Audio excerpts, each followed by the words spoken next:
महाराष्ट्र में स्थित 3 ज्योतिर्लिंगों में से एक भीमाशंकर ज्योतिर्लिंग पुणे से लगभग 115 किलोमीटर की दूरी पर स्थित एक बहुत ही पवित्र तीर्थ स्थान है। सह्याद्री नामक पर्वत की हरी भरी वादियों से घिरा ये भीमाशंकर ज्योतिर्लिंग भगवान शंकर के 12 ज्योतिर्लिंगों में 6वें स्थान पर है। भीमा नदी के उद्गम स्थल पर शीराधन गांव में स्थित इस मंदिर का शिवलिंग मोटा होने के कारण ये मोटेश्वर महादेव के नाम से भी जाना जाता है। भीमाशंकर ज्योतिर्लिंग अमोघ है। इसके दर्शन का फल सभी मनोकामनाएं पूर्ण करता है। मराठा राज्य के महाराज छत्रपति शिवाजी यहाँ कई बार पूजा करने आते थे। इस मंदिर का निर्माण उन्हीं के द्वारा करवाया गया है। यहाँ के जंगल को वन्य जीवों के लिए संरक्षित किया गया है, जहाँ आप कई तरह के वन्य जीव जंतु, शेकरू नाम का एक दुर्लभ जानवर, सुंदर पक्षी एवं वनस्पतियाँ देख सकते हैं। इस अद्भुत ज्योतिर्लिंग की स्थापना के पीछे भी एक पौराणिक कथा है। इस ज्योतिर्लिंग का वर्णन शिव पुराण में किया गया है। इसके अनुसार कुंभकर्ण के पुत्र का नाम भीम था,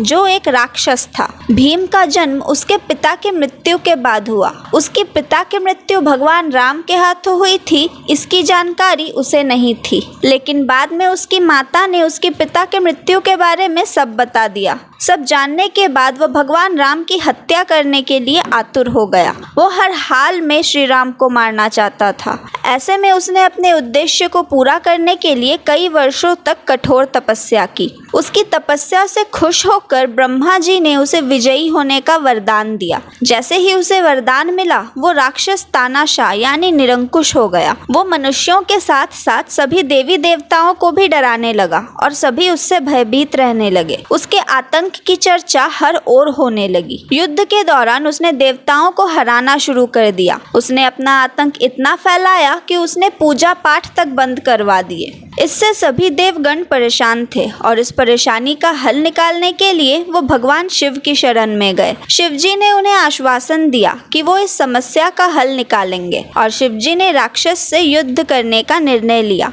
इस युद्ध में शिवजी ने भीम राक्षस को हरा दिया और उसे राख कर दिया। उस राक्षस के अंत के साथ सभी देवों ने शिवजी से आग्रह किया कि वो शिवलिंग के रूप में इसी स्थान पर विराजित रहें। भोलेनाथ ने इस प्रार्थना को स्वीकार किया और भीमाशंकर ज्योतिर्लिंग के रूप में यहाँ विराजित हुए। भीमाशंकर ज्योतिर्लिंग के दर्शन के लिए तो हर समय उपयुक्त है, पर यात्रा करने का सबसे उचित समय अक्टूबर से फरवरी महीने के मध्य का होता है। इन दिनों भीमाशंकर ज्योतिर्लिंग का दृश्य अलौकिक और पर्वत का वातावरण सुहाना होता है। बरसात के बाद हर तरफ हरियाली छा जाती है। हल्की ठंड में सफर करने का अलग आनंद होता है। मंदिर के सामने एक खूबसूरत विशाल घंटा लगा हुआ है। ये घंटा महान हिंदू पराक्रम का प्रतीक है। मराठा इतिहास के अनुसार अद्भुत दिखने वाला ये घंटा पुर्तगालियों के चर्च का है। बालाजी विश्वनाथ के बेटे और बाजीराव के छोटे भाई वीर चिमाजी बसाई के किले में पुर्तगालियों को पराजित करके वहां के चर्च से ये घंटा लाए थे। इस घंटे में जीसस के साथ मदर मैरी की मूर्ति बनी है और 1727 लिखा हुआ है। इस घंटे को महाराष्ट्र में पेशवाओं के काल के प्रसिद्ध राजनेता नाना फडणवीस ने लगवाया था और सभा मंडप और शिखर बनवाकर मंदिर को आधुनिक स्वरूप प्रदान किया था। यहाँ आसपास कई कुंड मौजूद हैं, जिन्हें मोक्ष कुंड, कुशारण्य कुंड, सर्वतीर्थ कुंड तथा ज्ञान कुंड के नाम से जाना जाता है। इनमें से मोक्ष कुंड का संबंध महर्षि कौशिक से है। वहीं कुशारण्य कुंड की बात करें तो इसका उद्गम भीमा नदी से हुआ है। इन कुंडों की विशेषता ये है कि इनमें स्नान करने से मोक्ष की प्राप्ति होती है। भीमाशंकर नदी की स्थापना से पहले ही यहाँ पर माता पार्वती का एक सुप्रसिद्ध मंदिर था, जो कमलजा मंदिर के नाम से लोकप्रिय है। तो ये थी भीमाशंकर ज्योतिर्लिंग की कहानी और उससे जुड़ा इतिहास। कैसी लगी आपको हमें कमेंट्स में बताएं और देखते रहें धर्म संवाद। मैं थी तमिश्री।